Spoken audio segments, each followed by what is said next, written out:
Hi friends, ഇന്ന് ഞാൻ വായിക്കുന്നത് അരുന്ധതി എഴുതിയിരിക്കുന്ന ഒരു മെയിലാണ്. മാഡം, എൻ്റെ പേര് അരുന്ധതി, യഥാർത്ഥ പേരല്ല. എനിക്ക് 45 മേൽ പ്രായമുണ്ട്. 2 പെൺകുട്ടികളാണുള്ളത്. ഭർത്താവിന് സ്വന്തമായി ബിസിനസ്സായിരുന്നു. 7 വർഷത്തിന് മുമ്പ് മരിച്ചുപോയി. കുട്ടികളെ വളർത്താൻ എനിക്ക് പ്രത്യേകിച്ച് ബുദ്ധിമുട്ടൊന്നുമില്ല. കാര്യം ബന്ധുക്കളുടെ ഭാഗത്തു നിന്നും പിന്നെ സമ്പത്തും ഒക്കെ ഉണ്ടായിരുന്നു. അങ്ങനെ 2 പെൺകുട്ടികളെ വളർത്തി ഞാൻ സമാധാനമായി വീട്ടിൽ കഴിഞ്ഞു. പിന്നെ എൻ്റെ കല്യാണം തീരെ ചെറുപ്പത്തിൽ നടന്നതാണ്. അതുകൊണ്ട് തന്നെ 2 പെൺകുട്ടികളും വളർന്നു വലുതായി പഠിച്ച് ജോലിയൊക്കെ ആയി നിൽക്കുന്ന സമയത്താണ്, ഏകദേശം 2 വർഷത്തിന് മുമ്പാണ് ഈ സംഭവ പരമ്പരകളെല്ലാം നടക്കുന്നത്. എൻ്റെ ആങ്ങള, അതായത് എൻ്റെ നേരെ ഇളയ ആള്, അവൻ ഉന്നതമായ ഒരു സർക്കാർ ജോലിയിൽ ഇരിക്കുന്ന ആളാണ്. അവൻ എന്നോട് പറഞ്ഞു, ചേച്ചി 2 പേർക്കും പഠിത്തം കഴിഞ്ഞു, ചെറിയ ജോലിയുമായി. ഇനി അവർ കരിയറിൽ എവിടെ വേണമെങ്കിലും പോകാം. പക്ഷേ അതിനു മുമ്പ് 2 പേരുടെയും കല്യാണം നടത്തണം. 2 പേരും തമ്മിൽ 1-2 വയസ്സിൻ്റെ വ്യത്യാസമല്ലേ ഉള്ളൂ. 2 പേരുടെയും വിവാഹം നമുക്ക് നല്ല ചെക്കന്മാരുടെ കൂടെ ആലോചിച്ച് ഉടനെ നടത്തണമെന്ന് പറഞ്ഞു. ഞാൻ പറഞ്ഞു, ഇപ്പോഴത്തെ കാലത്ത് പെൺപിള്ളേരെ പെട്ടെന്ന് കല്യാണം കഴിപ്പിക്കുന്നത് അവർക്ക് ഇഷ്ടമല്ലെന്ന്. അപ്പോൾ പുള്ളി പറഞ്ഞു, അതൊന്നും സാരമില്ല, നല്ല ചെക്കന്മാരെ കാണുമ്പോൾ അവളുമാരങ്ങ് സമ്മതിച്ചോളും. എന്തായാലും പെണ്ണ് കാണാൻ ചെക്കൻ വരുന്നുണ്ടെന്ന് മൂത്തവളോട് പറയാൻ പറഞ്ഞു. അങ്ങനെ പറഞ്ഞപ്പോൾ മൂത്തവൾക്ക് കിണുക്കും കുണുക്കും, എനിക്കിപ്പോഴൊന്നും കല്യാണം വേണ്ട, എനിക്ക് സ്വന്തമായി ജീവിക്കണം. അതിപ്പോൾ ചെക്കൻ വന്ന് കണ്ടിഷ്ടപ്പെട്ട് അവരുടെ സാമ്പത്തിക സ്ഥിതി, ജോലി എല്ലാം നോക്കിയിട്ടല്ലേ കല്യാണം കഴിക്കൂ. വന്നവൻ ഉടനെ തന്നെ കൊത്തിക്കൊണ്ടു പോകാൻ രാവണനൊന്നും അല്ലേ വരുന്നത് എന്ന് പറഞ്ഞു. അത് കേട്ട് കഴിഞ്ഞപ്പോൾ അവളൊന്ന് അടങ്ങി. അച്ഛൻ ചെല്ലം കൊടുത്ത് വളർത്തിയത് കൊണ്ട് 2 പെൺപിള്ളേർക്കും ഇത്തിരി അഹങ്കാരം കൂടുതലാണ്. അതുമാത്രമല്ല 2 പെണ്ണുങ്ങൾക്കും നല്ല സൗന്ദര്യമുണ്ടെന്ന് തിരിച്ചറിഞ്ഞു കഴിഞ്ഞാൽ പിന്നെ പെണ്ണുങ്ങളുടെ കാര്യം പറയണോ? അങ്ങനെ ഒരു സ്വഭാവമാണ്. പിന്നെ അവരുടെ അമ്മാവനോട് മാത്രം അവളുമാരുടെ നാക്ക് അത്ര ഫലിക്കില്ല. അവന് അതിനേക്കാൾ നാക്കാണ്. പിന്നെ കാണാൻ നല്ല ഗ്ലാമറുമുണ്ട്. അതുകൊണ്ട് അവളുമാർക്ക് വലിയൊരു ഇമ്പ്രഷനാണ് മാമനോട്. എന്തായാലും അവൻ കൊണ്ടുവരുന്ന ചെക്കന്മാർ സൂപ്പർ സുന്ദരന്മാരായിരിക്കും, എനിക്ക് ഉറപ്പാണ്. അത്രയ്ക്കും സെലക്ട് ചെയ്ത് മാത്രമേ അവൻ ആൺകുട്ടികളെ കൊണ്ടുവരൂ. അങ്ങനെ മൂത്ത മോളെ പെണ്ണ് കാണാൻ വേണ്ടിയിട്ട് ഒരു ചെക്കനെ കൊണ്ടുവന്നു. ആ ചെക്കനെ കണ്ട് ഞാൻ ഞെട്ടിപ്പോയി. ഞാൻ എന്താണ് മനസ്സിൽ വിചാരിച്ചത്? ഒരു സുന്ദരൻ. ഇത് സുന്ദരനല്ല, പരമസുന്ദരൻ, ഭൂലോക സുന്ദരൻ. ഇത്രയും നല്ല ചെക്കന്മാരൊക്കെ ഇവിടൊക്കെ ഉണ്ടോ, കേരളത്തിലുണ്ടോ എന്ന് പോലും ഞാൻ കണ്ട് ഞെട്ടിപ്പോയി. എൻ്റെ മൂത്ത മോൾക്ക് അവനെ കണ്ടു കഴിഞ്ഞപ്പോഴേക്കും അവൻ മാത്രം മതി. ഉടനെ കല്യാണം നടത്തണം. നാളെ കല്യാണം നടത്തിയാലും വേണ്ടില്ല. പെണ്ണ് കുറ്റിയിൽ കെട്ടിയിട്ട പച്ചവിനെ പോലെ കുറ്റി പറിക്കാനുള്ള ഇളക്കമാണ്. അത് കണ്ടപ്പോഴെനിക്ക് തോന്നി, അല്ലെങ്കിലും സുന്ദരന്മാരായ ആണുങ്ങളെ കാണുമ്പോൾ സ്വന്തമാക്കാൻ ഏത് പെണ്ണാണ് ആഗ്രഹിക്കാത്തത്? ചെറിയ പ്രായത്തിൽ എനിക്കും അങ്ങനെ തോന്നിയിട്ടുണ്ട്. പക്ഷേ ദൈവഭാഗ്യത്തിന് സൗന്ദര്യമുള്ളൊരു ഭർത്താവിനെ എനിക്ക് കിട്ടി. അതുകൊണ്ട് അടങ്ങി ഒതുങ്ങി ഞാൻ ജീവിച്ചു. അല്ലായിരുന്നെങ്കിലോ എന്ന് ഞാനിങ്ങനെ മനസ്സിൽ വിചാരിച്ചു. പറയാൻ പറ്റില്ല, എല്ലാ ശീലാവതികളും സ്വയം ശീലാവതികളാകുന്നതല്ലല്ലോ എന്ന് ഞാൻ മനസ്സിൽ വിചാരിച്ചു. പെൺപിള്ളേരെ കുറ്റം പറയാൻ പറ്റില്ല. പണ്ടത്തെ കാലമല്ല, ഇപ്പോൾ എന്തെല്ലാം ഓപ്ഷൻസാണ്. എന്തായാലും ആ ചെക്കന് ഇവളെ നന്നായിട്ട് അങ്ങ് പിടിച്ചു. ജാതകമൊക്കെ നേരത്തെ നോക്കി വന്ന പയ്യനായിരുന്നതുകൊണ്ട് വേറെ പ്രത്യേകിച്ച് തടസ്സമൊന്നുമില്ല. 2-ാം മാസത്തിൽ അവളുടെ കല്യാണം കഴിഞ്ഞു. അവളും ചെക്കനും ഹാപ്പി. അവളെ കെട്ടിച്ചത് ഇവിടെ നിന്നൊരു 25 കിലോമീറ്റർ അകലെയാണ്. വേണമെങ്കിൽ അവർക്ക് വന്നിട്ട് പോകാൻ ദൂരമേ ഉള്ളൂ. അതുകൊണ്ട് പ്രശ്നമില്ല. പക്ഷേ ഇതിൻ്റെയൊക്കെ പ്രശ്നം ഇളയവൾക്കായിരുന്നു. ചേച്ചിക്ക് വന്ന ചെക്കൻ എന്നെ അങ്ങ് കെട്ടിയായിരുന്നെങ്കിൽ ഇനി എൻ്റെ കാര്യത്തിന് നോക്കുമ്പോൾ ഏതെങ്കിലും സൗന്ദര്യമുള്ളവരെ കിട്ടുമോ? സൗന്ദര്യം കുറഞ്ഞ ആണുങ്ങളെയൊന്നും ഞാൻ കല്യാണം കഴിക്കില്ല എന്നൊക്കെ പറഞ്ഞ് എന്നോട് വഴക്കായിരുന്നു. ഞാൻ പറഞ്ഞു, നീ ഇതൊക്കെ നിൻ്റെ മാമനോട് പറ. അവനാണ് ചെക്കന്മാരെ കൊണ്ടുവരുന്നത്. ഞാനൊരു ചെക്കന്മാരെ തിരക്കാൻ പോകുന്നില്ല. നല്ല സൗന്ദര്യമുള്ള, നിൻ്റെ ചേട്ടനേക്കാൾ സൗന്ദര്യമുള്ള ചെക്കന്മാരെ മാത്രം കൊണ്ടുവന്നാൽ മതിയെന്ന് പറഞ്ഞു. ഒരു ദിവസം അവൻ വന്നപ്പോൾ ഞാൻ സൂചിപ്പിക്കുകയും ചെയ്തു, ഈ പെണ്ണിന് ഇതെന്തിൻ്റെ കേടാണ്? ഇവളുടെ ജാതകത്തിന് ചേർന്ന ചെക്കന്മാരെയല്ലേ കൊണ്ടുവരുന്നത്. കാണാൻ തെറ്റില്ലാത്തൊരു ചെക്കനെ കൊണ്ടുവരാം എന്ന് വെച്ചിട്ട് ഇവള് പറയുന്ന പോലെ അച്ചിൽ വാർത്ത ചെക്കന്മാരെ കൊണ്ടുവരാൻ പറ്റുമോ? മറ്റേ ചെക്കൻ പിന്നെ ലക്കിന് കിട്ടിയതാണ്. എന്നാലും നല്ല ചെക്കന്മാരെ അല്ലാതെ ഞാൻ കൊണ്ടുവരുമോ എന്നൊക്കെ പറഞ്ഞ് അവളെ സമാധാനിപ്പിച്ചു. പക്ഷേ എന്നാലും ഇല്ലില്ല, ചേട്ടൻ്റെ അത്ര സൗന്ദര്യമുള്ള ഒരാളെ കിട്ടില്ല. ഞാൻ ചോദിച്ചു, അതിനിപ്പോൾ എന്ത് ചെയ്യാൻ പറ്റും? നീ നിൻ്റെ ചേച്ചിയോട് ചോദ്യം, അവളുടെ ഭർത്താവിനെ കെട്ടിച്ചു തരുമോന്ന്. 2 ഭാര്യമാർ ഇടവും വലവും ഉള്ളത് നന്നായിരിക്കുമെന്ന്. അപ്പോഴേക്കും അവൾ പറഞ്ഞു, പിന്നെ പണ്ടത്തെ കാലത്ത് അങ്ങനെയൊക്കെ ഉണ്ടായിരുന്നു, ഇപ്പോൾ വേണമെങ്കിലും നടക്കും. പിന്നെ ഇപ്പോൾ നിയമമൊന്നും ശരിയല്ല, അല്ലായിരുന്നെങ്കിൽ 2-3 ഒക്കെ കിട്ടിയാലും ഒരു പ്രശ്നമില്ലെന്ന്. ഞാൻ പറഞ്ഞു, ഒറ്റ കുത്തു വെച്ചിരും കേട്ടോ, നിൻ്റെ സഹോദരനാണ് നിൻ്റെ ചേട്ടൻ, അല്ലാതെ നിൻ്റെ ഭർത്താവല്ല. ഞാൻ കുറേ പറഞ്ഞു, ഒന്നടങ്ങി. പിന്നെ എന്തായാലും അവൾക്ക് സൗന്ദര്യമുള്ള ഒരാളെ സ്വന്തം ചേച്ചി കിട്ടിയതിൽ കുറച്ചൊരു ചൊരുക്കുണ്ടായിരുന്നു. ഇവൾക്കും നല്ല സൗന്ദര്യമുള്ളൊരുത്തം വരും എന്ന് വിചാരിച്ചു. പക്ഷേ 10 ചെക്കന്മാരെ കൊണ്ടുവന്നിട്ടും അവൾക്ക് അങ്ങോട്ട് ഇഷ്ടപ്പെട്ടില്ല. ശരിയാകില്ല, ചേട്ടനെ പോലെ സൗന്ദര്യമില്ലെന്ന്. അത് കേട്ട് അവളുടെ അമ്മാവൻ പൊട്ടിത്തെറിച്ചു. എടി, ഇതൊക്കെ നല്ല ചെക്കന്മാർ തന്നെയാണ്, യുവമാർക്ക് വേറെ സുന്ദരി പെണ്ണുങ്ങളെ കിട്ടും, നീ കിടന്ന് തുള്ളരുതെന്ന്. ഞാൻ എന്തായാലും ചേച്ചിയുടെ ഭർത്താവിനേക്കാൾ സൗന്ദര്യമുള്ള ചെക്കനെ മാത്രമേ കല്യാണം കഴിക്കൂ. എങ്കിൽ നീ 100 ചെക്കന്മാരെ കാണേണ്ടി വരും. അത് ഞാൻ റെഡിയാ എന്നൊക്കെ പറഞ്ഞ് ഇവളവിടെ കിടന്ന് തുള്ളി. പിന്നീട് ഒരു 5-6 ചെക്കന്മാരോട് കാണാൻ വന്നു. അവസാനം വന്ന ചെക്കനെ അവൾക്കും ഇഷ്ടപ്പെട്ടു, ഞങ്ങൾക്കും ഇഷ്ടപ്പെട്ടു. കൊള്ളാം, മറ്റവൻ്റെ അത്രയും സൗന്ദര്യം എന്ന് വേണമെങ്കിൽ പറയാം. സൗന്ദര്യം കൊണ്ട് നിറഞ്ഞു തുളുമ്പി നിൽക്കുന്ന ഒരു ചെക്കൻ. പക്ഷേ രണ്ടിനും 2 സൗന്ദര്യമാണ്. ഇവൻ കുറച്ച് ജിം ബോഡിയൊക്കെ വെച്ച് കൊള്ളാം. മറ്റേയാൾക്ക് സൗന്ദര്യമുണ്ട്, പക്ഷെ അവൻ ജിം ബോഡിയൊന്നും അല്ലെങ്കിലും അവനെ കണ്ടു കഴിഞ്ഞാൽ ആരോ ഒന്ന് നോക്കും. ഇവനെ കണ്ടു കഴിഞ്ഞാൽ ദേഹത്തിൻ്റെ ഭംഗി കൊണ്ടായിരിക്കും ആളുകൾ ആദ്യം നോക്കുക. മുഖം നല്ല സൗന്ദര്യം തന്നെ, എങ്കിലും ഒരു 10% മാർക്ക് ഇവന് കുറച്ചാണ് കൊടുക്കുക എന്നാണ് എൻ്റെ മകൾ എന്നോട് പറഞ്ഞത്. ശരി, നീ 10% കുറച്ച് അവന് സ്നേഹം കൊടുത്താൽ മതി, കല്യാണത്തിന് സമ്മതമാണെന്ന് ചോദിച്ചു. ആ ചെക്കനാണെങ്കിൽ ഇവളെ ഒത്തിരി ഇഷ്ടപ്പെടുകയും ചെയ്തു. അപ്പോൾ കാര്യങ്ങളൊക്കെ മുന്നോട്ട് നീക്കാം എന്ന് വിചാരിച്ച് എല്ലാം റെഡിയാക്കി കല്യാണവും കഴിഞ്ഞു. ഇളയ മോളെ കല്യാണം കഴിച്ചിരിക്കുന്നത് ഞങ്ങളുടെ വീടിൻ്റെ അവിടുന്ന് ഒരു 7 കിലോമീറ്റർ അകലെ, അത്ര ദൂരമേ ഉള്ളൂ. കാര്യം ഇടയ്ക്കിടയ്ക്ക് അവർക്ക് വരണമല്ലോ, ഞാൻ തനിയല്ലേ ഉള്ളൂ, ഈ വീട്ടിൽ താമസിക്കാനും അവർ തയ്യാറാകണം എന്നുള്ള നിബന്ധനയിലാണ് കല്യാണം കഴിച്ചത്. തൽക്കാലം എനിക്ക് കൂട്ടൊന്നും ആവശ്യമില്ല, അതുകൊണ്ട് ഞാൻ പറഞ്ഞു കുഴപ്പമില്ല എന്ന്. പിന്നീട് എന്തായാലും 2 കൂട്ടരും, അതായത് എൻ്റെ 2 പെൺമക്കളുടെയും ഭർത്താക്കന്മാരും പെൺമക്കളും ചേർന്നാണ് യാത്രകൾ. 2 പേരും കൂടെ പോകും, വീഡിയോ ഇടും, ഹണിമൂണാന്നും പറഞ്ഞ് അവിടെ ഇവിടെയൊക്കെ പോകും. ഇങ്ങനെ ചുറ്റിക്കറങ്ങി നടക്കുകയാണ്. കുട്ടികളൊന്നും 3 വർഷത്തേക്ക് വേണ്ടതാണ് 2 പേരുടെയും പ്ലാന്. അതിലൊന്നും ഞാൻ ഇടപെടില്ല. പെട്ടെന്ന് കുട്ടി ഉണ്ടായിട്ട് ഇപ്പം എന്ത് കാര്യം സാധിക്കാനാണ്? ഞാനും ഒരു മോഡേൺ അമ്മയാണ്, അതുകൊണ്ട് അവർ സന്തോഷത്തോടു കൂടി നന്നായി ജീവിക്കട്ടെ എന്ന് ഞാൻ വിചാരിച്ചു. കുറച്ചു കാലം യാതൊരു പ്രശ്നവുമില്ലായിരുന്നു, എല്ലാവർക്കും സന്തോഷം. ചിലപ്പോൾ ഒരാഴ്ച ഇളയ മോളും മരുമകനും കൂടി ഈ വീട്ടിൽ വന്ന് നിൽക്കും. ആ സമയത്ത് ഒരിക്കൽ എൻ്റെ മൂത്ത മോൾ വീട്ടിലേക്ക് വന്നു. 2-3 ദിവസം താമസിക്കാനുള്ള പുറപ്പാടുമായിട്ടാണ് വന്നത്. അവളുടെ ഭർത്താവ് വിദേശത്തെങ്ങോ ടൂറിന് പോവുകയാണ്, ബിസിനസ് ടൂറ്. 3-4 ദിവസമുണ്ട്, തായ്ലാൻഡിലെ മറ്റോ വേണം. അവൾക്കത് ഒട്ടും ഇഷ്ടമല്ല, ഭർത്താവ് തായ്ലാൻഡിൽ പോകുന്നത്. എന്തായാലും ഇവിടെ എല്ലാവരും ഇപ്പോഴും ഉണ്ട്. അങ്ങനെ 2 പെൺമക്കളും ഇളയവളുടെ ഭർത്താവും ഞാനും. എന്താ ചെയ്യുക, നല്ല രസമല്ലേ? എല്ലാമൊക്കെ വെച്ചുണ്ടാക്കി കൊടുത്ത് അവർക്ക് സന്തോഷം പ്രദാനം ചെയ്ത് നല്ലൊരമ്മയായി ഞാൻ കഴിഞ്ഞു. അതിനിടയ്ക്ക് എൻ്റെ ഇളയ മകൾ രാത്രിയിൽ സ്കൂട്ടിയും എടുത്ത് പുറത്തേക്ക് പോയി. എവിടെ പോയെന്ന് വെച്ച് കഴിഞ്ഞപ്പോഴേക്കും അവളുടെ ഒരു കൂട്ടുകാരിയുടെ ഹൽദിയോ ഏതാണ്ട് അവിടെ ഉണ്ട്, 2 മണിക്കൂർ കഴിഞ്ഞ് വരാമെന്ന് പറഞ്ഞു പോയി. അടുത്ത് തന്നെയാണ്, ഒരു 1 കിലോമീറ്റർ അകലെ. ഞാനാണെങ്കിൽ അടുക്കളയിൽ നിന്ന് എല്ലാം ഒന്ന് അടുക്കി പറക്കി കഴുകി വെക്കുകയാണ്. ഇതിനിടയ്ക്ക് ഞാൻ എൻ്റെ മൂത്ത മോളുടെ മുറിയിലേക്കോ അല്ലെങ്കിൽ ഇളയ മരുമകൻ്റെ മുറിയിലേക്കോ പോയില്ല.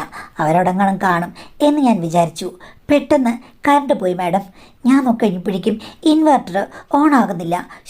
ഇതെന്താ ഇൻവെർട്ടർ ഓൺ ആകാത്തത്? എന്തെങ്കിലും പ്രശ്നമുണ്ടോ? മരുമോനോടൊന്ന് നോക്കാൻ പറയാം എന്ന് വിചാരിച്ച് അടുക്കളയിൽ നിന്നും ഞാൻ ടോർച്ചും എടുത്തുകൊണ്ട് പെട്ടെന്ന് മുന്നോട്ട് നടന്നു അവൻ്റെ ബെഡ്റൂമിൻ്റെ അവിടേക്ക്. ഞാൻ ചെന്ന് കഴിഞ്ഞ് പെട്ടെന്ന് മൊബൈൽ അടിച്ചു കഴിഞ്ഞപ്പോഴില്ലേ മാഡം, ഇളയ മരുമകൻ്റെ റൂമിൻ്റെ വാതിൽക്കൽ നിന്ന് എൻ്റെ മൂത്ത മോളും ഒന്ന് ജസ്റ്റ് കെട്ടിപ്പിടിച്ചതിൽ നിന്ന് പിന്മാറിയതുപോലെയാണ് എനിക്ക് തോന്നിയത്. 2 പേർക്കും ഒരങ്കലാപ്പുണ്ടായിരുന്നു. നീ എന്താണ് ഇവിടെ എന്ന് ചോദിച്ചപ്പോൾ, അതെ, ഞാൻ ഇൻവെർട്ടറിൻ്റെ കാര്യം പറയാൻ വന്ന, ഇൻവെർട്ടർ എനിക്ക് നോക്കാൻ അറിയില്ലല്ലോ എന്ന്. ഇനി ഞാൻ ഓർത്തു ചിലപ്പോൾ അങ്ങനെ ആയിരിക്കുന്നു. പക്ഷെ അങ്ങനെയല്ല, അവളുടെ ചുണ്ടുകൾ തുടുത്തിരിക്കുന്നു. എനിക്ക് മനസ്സിലായി അവിടെ നടന്നത് എന്താണെന്ന്. അവളുടെ ഹൃദയമിടിപ്പ് കൂടുന്നുണ്ടെന്ന് എനിക്ക് തോന്നി. കാരണം അടുത്തവൾ നിൽക്കുകയല്ലേ. ഇൻവെർട്ടർ അവൻ വന്ന് ശരിയാക്കി. വെട്ടം വന്നു കഴിഞ്ഞപ്പോഴേക്കും ഞാൻ അവളെ നോക്കി. അവളുടെ മുടിക്കൊക്കെ ഒത്തിരി മാറ്റമുണ്ട്. ചുണ്ടുകൾ തടിച്ചു തന്നെ ഇരിക്കുകയാണ്. ശരിയാണ്, നല്ല രീതിയിലുള്ള എന്തോ അവിടെ നടന്നിട്ടുണ്ട്. എനിക്കത് ഉറപ്പാണ്. കാര്യം ഞാനും ഈ ഘട്ടം കഴിഞ്ഞ് വന്നതല്ലേ. മരുമകനും ഒരങ്കലാപ്പുണ്ട്. അവൻ പെട്ടെന്ന് അവൻ്റെ മുറിയിലേക്ക് പോയി. മോളും അവളുടെ മുറിയിലേക്ക് പോയി. ഞാൻ അടുക്കളയിലേക്ക് പോയി. പക്ഷേ അവിടെ കണ്ട കാര്യം മിന്നായം പോലെയാണെങ്കിലും അത് ശരിയല്ല. ഇവർ തമ്മിൽ എന്തോ ഒരു അന്തർധാരയുണ്ടെന്ന് എനിക്ക് തോന്നി. സത്യം പറഞ്ഞാൽ അവളുടെ ഭർത്താവിനേക്കാൾ കുറച്ച് സൗന്ദര്യം കുറഞ്ഞ് ഇവനെ എന്തിനാണ് ഇവള് കയറി പ്രേമിക്കുന്നത് എന്ന് ഞാനിങ്ങനെ മനസ്സിലോർത്തു. ഇതിനി കുളമാകുമോ? 2 പേരും തമ്മിൽ അടിപിടി ഉണ്ടാകുമോ? ഒന്നും പിടിയില്ല. എനിക്ക് പേടിയാണ് തോന്നിയത്. ഒരു പക്ഷേ മൂത്തവളുടെ ഭർത്താവിനേക്കാൾ ഫീച്ചർ ഇളയവൻ്റെ ദേഹത്തിനുണ്ട്. അതുകൊണ്ടായിരിക്കുമോ? പെണ്ണുങ്ങളുടെ മനോഗതി പറയാൻ പറ്റില്ല. ഓരോരുത്തരും ഓരോന്നാണല്ലോ നോക്കുക.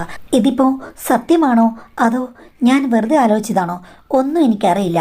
എന്തായാലും ഇതൊന്ന് കൺഫേം ചെയ്യണം എന്ന് കരുതി ഞാൻ നിന്ന് മാഡം. അന്ന് പിന്നെ ഒന്ന് നോക്കാൻ സൗകര്യം കിട്ടില്ല.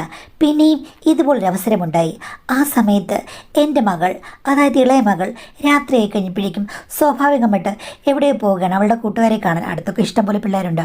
അവളുടെ കൂടെ സംസാരിച്ചിരുന്നിട്ട് ഒരു 10:30 ആകുമ്പോൾ അവൾ തിരിച്ചു വരും. ഇതവൾ സ്ഥിരമായി ചെയ്യാൻ തുടങ്ങി. ആ ഗ്യാപ്പിനാണ് ചേച്ചി അവിടെ നടമാടുന്നത്.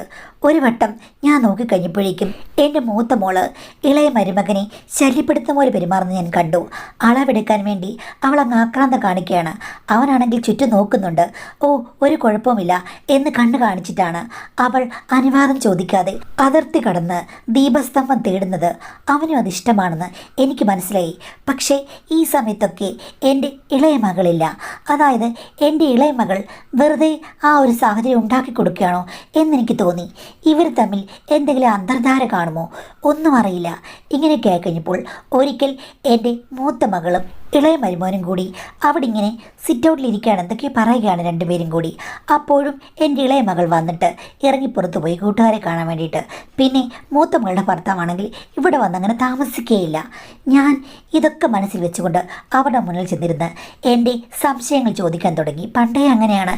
എന്തെങ്കിലും കണ്ടു കഴിഞ്ഞാൽ തുറന്നു ചോദിച്ചില്ലെങ്കിൽ എനിക്കിരിക്കെ പുറത്തിയില്ല. രണ്ടുപേരെ ഞാൻ ക്വസ്റ്റ്യൻ ചെയ്യാൻ തുടങ്ങി. ഇപ്പോൾ 2-3-4 വട്ടമായിട്ട് ഞാനിത് കാണുന്നു. 1-2 വട്ടമല്ല. ആദ്യം ഞാൻ കണ്ടു കഴിഞ്ഞപ്പോൾ അവിടെ നടന്നത് എനിക്ക് ജസ്റ്റ് സംശയം മാത്രമേ ഉണ്ടായിരുന്നുള്ളൂ. 2-ാമതും 3-ാമതും ഒക്കെ ഞാൻ പല കാര്യങ്ങളും കണ്ടു. നിങ്ങളിവിടെ വരുന്നു, ഉടനെ തന്നെ അവൾ വൈകുന്നേരം കൂട്ടുകാരെ കാണാൻ വേണ്ടിയിട്ട് ഇറങ്ങിപ്പോകുന്നു. ആ ഗ്യാപ്പിൽ നിങ്ങളിരുന്ന് സല്ലപിക്കുന്നു. എന്താ ഇവിടെ നടക്കുന്നത് എന്ന് ഞാൻ ചോദിച്ചു. അപ്പോൾ രണ്ടുപേരും അങ്ങനെയൊന്നും ഇല്ല അമ്മേ, ചേച്ചി പ്രശ്നക്കാരിയൊന്നുമല്ല, ചേച്ചിക്ക് എന്നോട് നല്ല സ്നേഹമാണ്, ഒരു അനിയനെ പോലെ എന്ന്. മരുമകനും അയ്യോ അവൻ എൻ്റെ അനിയനല്ലേ എന്ന് പറഞ്ഞ് എൻ്റെ മോള് മാറ്റി ചെയ്യാൻ ശ്രമിച്ചു. ഞാൻ പറഞ്ഞു നിർത്തടി, ഞാൻ കണ്ടല്ലോ നീ കൈയിട്ട് നുഴഞ്ഞു കയറി ദീപസ്തംഭം കണ്ട് രസിക്കുന്നത്. ഞാനിതൊക്കെ കണ്ട് ഇതൊക്കെ കഴിഞ്ഞ് വന്നവളാണ്. നിങ്ങളുടെ അച്ഛനും നല്ല മിടുക്കനായിരുന്നു. ദീപസ്തംഭം മഹാശ്ചര്യമെന്ന് കണ്ട് എനിക്കും തോന്നിയിട്ടുണ്ട്. അതുകൊണ്ട് എന്നെ കൂടുതൽ പഠിപ്പിക്കേണ്ട കാര്യമില്ല. ഇതിൻ്റെയൊക്കെ വീഡിയോ ഞാൻ എടുത്ത് വെച്ചിട്ടുണ്ട് എന്ന് പറഞ്ഞു. അപ്പോഴേക്കും അവർ രണ്ടുപേരും അയ്യോ അമ്മേ, അമ്മേ ക്ഷമിക്കണം പ്ലീസ്, ഞങ്ങൾക്കിടയിലുള്ള കാര്യമാണ്, അമ്മ അതിൽ ഇടപെടണ്ട. ഞാൻ പറഞ്ഞ് ഇടപെടുന്നില്ല എങ്കിൽ എന്താ അവിടെ നടക്കുന്നതെന്നൊക്കെ പറ. എനിക്കാണെങ്കിൽ ഇതൊക്കെ കണ്ടു കഴിഞ്ഞാൽ വട്ടുപിടിക്കും, അല്ലെങ്കിൽ ഞാൻ കിടന്ന് അലയ്ക്കും. സത്യം പറഞ്ഞു എന്ന് ഞാൻ പറഞ്ഞു കഴിഞ്ഞപ്പോഴേക്കും എൻ്റെ മൂത്ത മകൾ പറയുകയാണ്, അമ്മേ എൻ്റെ ഭർത്താവിനെ വളരെ ഇഷ്ടപ്പെട്ടാണ് ഞാൻ കല്യാണം കഴിച്ചത്. അദ്ദേഹം സൗന്ദര്യത്തിൻ്റെ നിറകുടം തന്നെയാണ്. പക്ഷേ അമ്മ വിചാരിക്കുന്ന പോലെ വലിയ ഫീച്ചേഴ്സൊന്നും അങ്ങേർക്കില്ല. ബട്ട് ഞാൻ സംതൃപ്തയാണ്. എനിക്ക് വേണ്ടി നല്ല രീതിയിൽ അദ്ദേഹം പെരുമാറുന്നുണ്ട്. പക്ഷേ ഞങ്ങളെല്ലാവരും കൂടി, അതായത് എൻ്റെ അനിയത്തിയുടെ കല്യാണം കഴിഞ്ഞ് ഞങ്ങൾ 4 പേരും കൂടി ടൂർ പോയില്ലേ, അന്നിവൻ 6 പാക്കൊക്കെ കാട്ടി ഇറുകിയ ഡ്രസ്സും ഇട്ട് ഞങ്ങളുടെ കൂടെ വന്ന് വെള്ളത്തിലൊക്കെ ചാടാൻ തുടങ്ങിയപ്പോഴാണ് അമ്മേ ഞാൻ ശ്രദ്ധിക്കാൻ തുടങ്ങിയത്. അമ്മ പറഞ്ഞ ദീപസ്തംഭം അത് എനിക്ക് ഇരിക്കപ്പുറതിയില്ലാത്ത എൻ്റെ ഉറക്കം കളയുന്ന ഒന്നാക്കി മാറ്റി. എൻ്റെ ഭർത്താവിന് നല്ല മുഖസൗന്ദര്യമുണ്ട്. പക്ഷേ ഇവനെ പോലെ 6 പാക്കോ അല്ലെങ്കിൽ പ്രതീക്ഷയ്ക്ക് മുകളിലുള്ള പല അളവുകോലുകളും എൻ്റെ ഭർത്താവിന് കുറവാണെന്നാണ് എനിക്ക് തോന്നിയത്. ഞാനാണ് ഇവനെ കണ്ണോട്ടമിട്ടത്. എനിക്ക് സഹിക്കില്ലായിരുന്നു. അങ്ങനെ ഞാൻ ഇവനുമായിട്ട് അടുത്ത് പെരുമാറി. ഞാനാണ് അടുത്ത് ചെന്ന് അളവെടുത്ത് നോക്കിയത്. അവന് എന്നെ ഇഷ്ടമായിരിക്കാം, അതുകൊണ്ടൊരു മാടപ്രാവിനെ പോലെ അവൻ നിന്നു. എങ്കിലും ഞങ്ങൾ തമ്മിലുള്ള ബന്ധം പിന്നീട് കുറച്ച് നാളൊക്കെ കഴിഞ്ഞപ്പോഴാണ് വികാസം പ്രാപിച്ചത്. എനിക്ക് സത്യം പറഞ്ഞാൽ അവനുമായിട്ട് അടുത്തിടപഴകാൻ ഒത്തിരി കൊതിയായിരുന്നു. അത് വളരെ പതുക്കെ ആരും അറിയാതെയാണ് ഞങ്ങൾ സാധിച്ചെടുത്തത്. പക്ഷേ എൻ്റെ അനിയത്തി എൻ്റെ നേർക്ക് വന്നു കഴിഞ്ഞാൽ അവൾ പ്രശ്നമുണ്ടാക്കുമെന്ന് എനിക്ക് നന്നായിട്ട് അറിയാമായിരുന്നമ്മേ. അതുകൊണ്ട് ഞാൻ എന്ത് ചെയ്യണമെന്നറിയാതെ രഹസ്യമാക്കി വെച്ചു. അപ്പോൾ ഇപ്പോഴും അവൾക്ക് അറിയില്ലേ അമ്മേ? ഇപ്പോൾ അറിയാം. അതിനൊരു കാര്യമുണ്ട്. എൻ്റെ ഭർത്താവിനെ അവൾക്ക് ഒത്തിരി ഇഷ്ടമാണല്ലോ. ഇടയ്ക്കിടയ്ക്ക് അവൾ എന്നോട് പറയും, ചേച്ചിയുടെ ഭർത്താവ് എന്ത് സുന്ദരനാ, ചേച്ചി ഭാഗ്യവതിയാണെന്ന്. അപ്പോൾ ഞാൻ പറഞ്ഞു, എടി എൻ്റെ ഭർത്താവിനേക്കാൾ നല്ല ഫീച്ചേഴ്സ് അവനില്ലേ, അവൻ്റെ ദേഹം നോക്ക്. അത് മാത്രമല്ല നീ ഭാഗ്യവതിയാണ്, അവനെപ്പോലൊരു പുരുഷനെ കിട്ടാൻ എല്ലാവരും ആഗ്രഹിക്കുമെന്ന്. കാര്യം ഇതൊക്കെ ശരിയാണെങ്കിലും അവൾക്ക് ഇവളുടെ ഭർത്താവിൻ്റെ ദേഹത്തോട് അത്ര വലിയ മമതയൊന്നുമില്ലെന്ന് എനിക്ക് മനസ്സിലായി. അവളുടെ നോട്ടം മുഴുവനും എൻ്റെ ഭർത്താവിനെ പോലെയുള്ള മുഖസൗന്ദര്യത്തിലാണ്. ഓരോ പെണ്ണുങ്ങൾക്കും ഓരോ ടേസ്റ്റാണെന്ന് അന്ന് എനിക്ക് മനസ്സിലായി. അപ്പോഴാണമ്മേ എൻ്റെ മനസ്സിലൊരു ഐഡിയ ഉദിച്ചത്. അവളെ എൻ്റെ ഭർത്താവിൻ്റെ കൂടെ സ്വതന്ത്രമായി വിട്ടുകഴിഞ്ഞാൽ എനിക്ക് അനീനുമായി അടുക്കാമല്ലോ എന്ന് വിചാരിച്ചു. പക്ഷേ എൻ്റെ ചേട്ടനില്ലേ ഇത്തരം കാര്യങ്ങളൊന്നും ഫ്ലെക്സിബിൾ മനസ്ഥിതിയുള്ള ആളല്ല, കുറച്ച് പഴഞ്ഞിലാണെന്ന് തോന്നുന്നു. അതുകൊണ്ട് ഞാനൊന്നും പറഞ്ഞില്ല. പക്ഷേ അനിയത്തിയോട് ഞാൻ പറഞ്ഞു, എടി ഒരു കുഴപ്പമില്ല, നീ അദ്ദേഹത്തോട് അടുത്ത് കഴിഞ്ഞാൽ എനിക്ക് സന്തോഷമേ ഉള്ളൂ. എൻ്റെ വിവാഹ ജീവിതം എന്തായാലും അതുകൊണ്ട് ബാധിക്കാൻ പോകുന്നില്ല. നീ ഒരു കാര്യം ചെയ്യ്, അദ്ദേഹത്തോട് അടുത്ത് പെരുമാറിക്കോ. എന്നിട്ട് നിനക്ക് പറ്റുകയാണെന്നുണ്ടെങ്കിൽ നിൻ്റെ ഭർത്താവ് അറിയാതെ എല്ലാം സാധിച്ചെടുത്തു എന്ന് ഞാൻ പറഞ്ഞു. അവൾ എന്നോട് പറഞ്ഞിട്ട് തന്നെയാണ് എൻ്റെ ഭർത്താവിനോട് അടുത്തത്. പക്ഷേ എൻ്റെ ഭർത്താവ് വിചാരിച്ചത് ഞങ്ങൾക്ക് ആർക്കും അറിയാതെ അവൾ അയാളോട് അടുക്കുന്നു എന്നായിരുന്നു. അതുകൊണ്ട് തന്നെ എന്നോട് മറച്ചു പിടിച്ച് പുള്ളിക്കാരൻ അവളുടെ സ്നേഹവും മറ്റ് പല കാര്യങ്ങളും പ്രധാനവും നിദാനവുമായി സ്വീകരിച്ചു. അങ്ങനെ അവർ തമ്മിൽ ഒരു സംഗമരാഗം മീട്ടിക്കഴിഞ്ഞപ്പോൾ അവൾ എന്നോട് പറഞ്ഞു, കുഴപ്പമില്ല ചേച്ചി, ഇതാണ് ഞാൻ പ്രതീക്ഷിച്ചതെന്ന്. അവളുടെ പറച്ചിൽ കേട്ട് ഞാൻ ഞെട്ടിപ്പോയി. ദൈവമേ, വലിയ വലിയ കാര്യങ്ങൾ വിട്ട് ഇവൾക്ക് ചെറിയ ചെറിയ കാര്യങ്ങളാണല്ലോ ശ്രദ്ധ. ഓരോരുത്തർക്കും ഓരോ ഗുണം. അപ്പോൾ ലോട്ടറി അടിച്ചത് ഞങ്ങൾക്ക് 4 പേർക്കും കൂടിയാണ്. അപ്പോൾ ഞാൻ അനിയത്തിയോട് പറഞ്ഞു, എടി എൻ്റെ ഭർത്താവിൻ്റെ അടുത്ത് നിനക്ക് സ്വാതന്ത്ര്യം ഞാൻ തന്നു, അപ്പോൾ നിൻ്റെ ഭർത്താവിൻ്റെ അടുത്ത് എനിക്ക് സ്വാതന്ത്ര്യം വേണ്ടേ എന്ന് ചോദിച്ചപ്പോൾ അവൾ പറഞ്ഞു, ചേച്ചിയുടെ ഇഷ്ടം പോലെ ചെയ്തോളൂ, എനിക്കൊരു പ്രശ്നമില്ലെന്ന് പറഞ്ഞു. അന്ന് തൊട്ട് ഞങ്ങൾക്ക് 3 പേർക്കും ഈ കാര്യം അറിയാം. ഇപ്പോൾ ഇവിടെ കാര്യങ്ങൾ അറിയാത്തത് എൻ്റെ ഭർത്താവിനേ ഉള്ളൂ. അദ്ദേഹത്തിന് ഇത്തിരി ചമ്മല് പേടിയൊക്കെ ഉണ്ട്, അതുകൊണ്ടാണ് ഇവളുള്ളപ്പോൾ അദ്ദേഹം വരാത്തത് എന്ന് പറഞ്ഞു. ആഹാ, ഇതാണ് കാര്യമല്ലേ, ഇനി എന്താ നിങ്ങളുടെ ഫ്യൂച്ചർ പ്ലാൻസ് എന്ന് ഞാൻ ചോദിച്ചു കഴിഞ്ഞപ്പോഴേക്കും അവൾ പറഞ്ഞു, അത് പിന്നെ എൻ്റെ ചേട്ടനോട് കൂടി ഇതൊക്കെ പറയണം. ഞാൻ ഇനി കണ്ടുപിടിക്കണം അനിയത്തിയും അങ്ങേരും തമ്മിലുള്ള ബന്ധം. എന്നിട്ട് ഞാൻ പറയും എനിക്ക് സ്വാതന്ത്ര്യം വേണം എന്നൊക്കെ പറഞ്ഞ് ഞങ്ങളെല്ലാവരും കൂടി അങ്ങോട്ടും ഇങ്ങോട്ടും പരസ്പരം മനസ്സിലാക്കി 4 പേരും കൂടി നല്ല രീതിയിൽ ഒഴുകി പോകുന്നൊരു ബന്ധമായിരിക്കണം ഞങ്ങളുടേത് എന്നാണ് ആഗ്രഹം. ഞാൻ പറഞ്ഞു, എൻ്റെ പിള്ളേരെ വളരെ ഡേഞ്ചറസ് ആയിട്ടുള്ളൊരു ഗെയിമാണിത്, ഇത് ശരിയാകില്ല. അങ്ങോട്ടും ഇങ്ങോട്ടും എന്തെങ്കിലും വഴക്കോ വക്കാണമോ ഒക്കെ ഉണ്ടായി നാട്ടുകാരെ മറ്റോ അറിഞ്ഞു കഴിഞ്ഞാൽ പിന്നെ ഇവിടെ ജീവിച്ചിരിക്കാൻ പറ്റില്ല, പത്രത്തിൽ പോലും വാർത്ത വരുമെന്ന് പറഞ്ഞു. അപ്പോൾ അവൾ പറഞ്ഞു, പിന്നെ അതൊന്നുമില്ല, ഞങ്ങൾ തമ്മിൽ ഒരു പ്രശ്നവുമില്ല. ഇനിയിപ്പോൾ എൻ്റെ ചേട്ടനെ കൂടെ ഇത് അറിയിക്കണം, അതിനുവേണ്ടി വെയിറ്റ് ചെയ്യാണ്. അത് സ്വാഭാവികമായി അദ്ദേഹം ഞെട്ടാതെ എല്ലാം അറിയുന്ന രീതിയിൽ തന്നെ വേണം അറിയിക്കാൻ. അതുകൊണ്ടാണ് അതിനുവേണ്ടി ഒരു പ്ലാൻ ഞങ്ങൾ തയ്യാറാക്കിയാണ്. അമ്മയ്ക്ക് ഇതിൽ കൂടുതൽ വിഷമിക്കേണ്ട കാര്യമില്ല. ഞങ്ങൾ 2 പെൺമക്കളും എല്ലാവരും കൂടി മാനേജ് ചെയ്തോളാം. ഇത് ഞങ്ങളുടെ സ്വകാര്യ ജീവിതമാണ്. അമ്മ അതിൽ തലയിടേണ്ട. ഇനിയിപ്പോൾ എന്തെങ്കിലും കണ്ടാലും അമ്മ ഒഴിഞ്ഞു പോയിക്കണം. അതിൻ്റെ വീഡിയോ എടുക്കാനും തലയിടാനൊന്നും വരരുതെന്ന് പറഞ്ഞു. ഞാൻ അത് കേട്ടപ്പം, നീ ആൾറെഡി എന്നെ ഉപദേശിക്കുന്നത്, ഞാൻ ചിലപ്പോൾ തലയിടും, ചിലപ്പോൾ വേറെ എന്തെങ്കിലും ഇടും, നിനക്കെന്താ എന്ന് ചോദിച്ച് 2നെയും ഞാൻ അവിടെ നിന്ന് ചാടിച്ചു. എന്തായാലും കാര്യങ്ങൾ ഇതാണെന്ന് എനിക്ക് മനസ്സിലായി. ഇളയ മകൾ അവളുടെ ഇഷ്ടത്തിന് അങ്ങ് ഇറങ്ങിപ്പോവുകയാണ്. കഴിച്ചു കഴിഞ്ഞാൽ ഇവരിവിടെ ഇരിക്കുന്നെങ്കിൽ ഇരുന്നോട്ടെ, ഒരു സൗകര്യം അവളും ചെയ്തു കൊടുക്കുന്നു, അത്രയേ ഉള്ളൂ. ചുരുക്കം പറഞ്ഞാൽ 4 പേരും കൂടെ വളരെ മോഡേണായിട്ടുള്ള ഒരു ബന്ധം. എനിക്കാണെങ്കിൽ ഭർത്താവ് മരിച്ച പിന്നെ ഇങ്ങനൊരു കാര്യം തോന്നിയിട്ടില്ല. അടങ്ങി ഒതുങ്ങി വീട്ടിലിരിക്കണം തോന്നുന്നു. പിള്ളേരൊക്കെ നോക്കിക്കേ, കെട്ടിക്കഴിഞ്ഞപ്പോഴേ എത്ര വലിയ കൂട്ടമാണ് ഉണ്ടാക്കിയെടുത്തിരിക്കുന്നത്. ഇവളുമാരൊക്കെ ഇനി പഠിക്കുമ്പോഴേ എങ്ങനെയാണോ ആർക്കറിയാം. ഒരാളുടെ രഹസ്യങ്ങൾ ആർക്കും അറിയില്ലല്ലോ. കൊള്ളാം എന്തായാലും എന്ന് ഞാൻ വിചാരിച്ചു. ഇവിടെ ഇപ്പോൾ അവർ 4 പേരും എന്നെ അവോയ്ഡ് ചെയ്ത് കഴിഞ്ഞാൽ പിന്നെ എനിക്കൊരു ജീവിതമില്ല. ഞാൻ കിടന്ന് ബഹളമുണ്ടാക്കി കഴിഞ്ഞാൽ അത് കുളമാകും.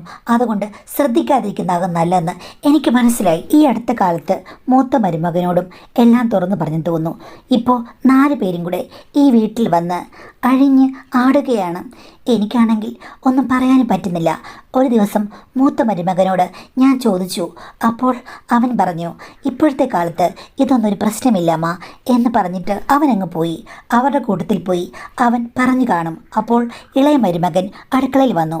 എന്നിട്ട് പറഞ്ഞു, അമ്മയ്ക്കും ചില ആവശ്യങ്ങളുണ്ടെന്ന് തോന്നുന്നു, അതിൽ തയ്യാറുള്ളവൻ ഞാനാണെന്ന് പറഞ്ഞിട്ട് അവൻ ചില കുസൃതികൾ കാണിച്ചിട്ടാണ് പോയത്.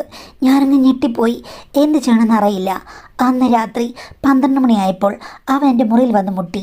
വേണ്ടെന്ന് ഞാൻ പറഞ്ഞെങ്കിലും അത് സാരമില്ല, എനിക്ക് അമ്മയെ മാനേജ് ചെയ്യാൻ പറ്റും, അമ്മ ഇതിൻ്റെ കൂട്ടത്തിൽ നിൽക്കണമെന്ന് പറഞ്ഞ് അന്ന് അതിർത്തികൾ ഭേദിച്ചു മാഡം.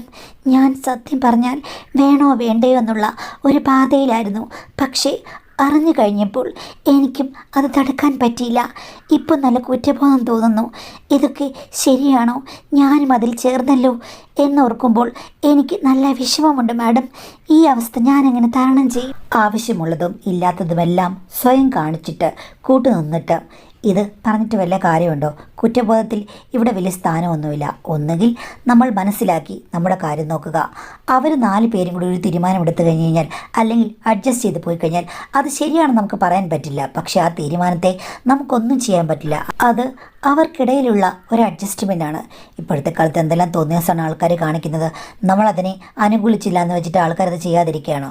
അപ്പോൾ അവരുടെ വ്യക്തിപരമായ കാര്യം എന്ന് വിചാരിച്ച് അതിനെ വെറുതെ വിടുകയല്ലാതെ നിങ്ങൾക്കൊന്നും ചെയ്യാൻ പറ്റില്ല. അപ്പോൾ അതിലേക്ക് കയറി ചെന്ന് സംഭാഷണം ഉണ്ടായി കഴിഞ്ഞപ്പോഴേക്കും നിങ്ങളും എന്തോ ആവശ്യത്തിന് ചെന്നാണെന്ന് തെറ്റിദ്ധരിച്ച് കാര്യങ്ങളിലേക്ക് കടന്നു. അപ്പോൾ നിങ്ങൾക്ക് നോക്കിയപ്പോൾ അത് ലാഭമെന്നാണ് തോന്നിയത്. സത്യം പറഞ്ഞു കഴിഞ്ഞാൽ ഇവിടെ ഒരു കുറ്റബോധം മാത്രമേ ഉള്ളൂ. നോക്കിക്കഴിഞ്ഞ് കഴിഞ്ഞാൽ എല്ലാം ലാഭമായിട്ടുള്ളൊരു സിറ്റുവേഷൻ തന്നെയാണിത്. പക്ഷേ ധാർമ്മികമായി നോക്കുമ്പോൾ ഇതൊന്നും ശരിയല്ല, കണ്ടിന്യൂ ചെയ്യാൻ നമുക്ക് പറയാൻ പറ്റില്ല. പക്ഷേ അവിടെ ആളുകൾക്ക് കുഴപ്പമില്ലാത്തടത്തോളം കാലം അതവർ കണ്ടിന്യൂ ചെയ്യും. ആദ്യമേ തന്നെ അത് ബുദ്ധിപൂർവ്വം തടയാൻ നിങ്ങൾക്ക് കഴിഞ്ഞില്ല. അവരവരുടേതായ തീരുമാനമെടുത്ത് അവർ മുന്നോട്ട് പോകുന്നു. ഇപ്പോൾ നിങ്ങൾക്ക് വേണമെങ്കിൽ ചെയ്യാവുന്നൊരു കാര്യം എന്ന് വെച്ച് കഴിഞ്ഞാൽ നിങ്ങളിതിൽ ചേരാതിരിക്കാം. നിങ്ങൾക്ക് സ്വന്തമായൊരു തീരുമാനമുണ്ടല്ലോ. കുറ്റബോധം ഉണ്ടെങ്കിൽ അതിന് പോകരുത്. അവർ എന്തെങ്കിലും കാണിച്ചു കഴിഞ്ഞാൽ ഭവിഷ്യത്ത് ഉണ്ടാകും. നിങ്ങളുടെ ഭവിഷ്യത്തുകൾ നിങ്ങൾ തന്നെ മാനേജ് ചെയ്യുക എന്ന് വാൺ ചെയ്ത് നിങ്ങൾ അമ്മയുടെ സ്ഥാനത്തിന് നിൽക്കാതെ പറ്റുകയുള്ളൂ. കാര്യം ഒരുമിട്ട് ഇറങ്ങിക്കഴിഞ്ഞാൽ നമുക്ക് ആർക്ക് തടയാൻ പറ്റും ആരെങ്കിലും? അത് പറ്റുന്ന കാര്യമല്ല. അതുകൊണ്ട് ഇപ്പോൾ ചെയ്യാവുന്ന കാര്യം നിങ്ങൾ നന്നായി ചെയ്യുക.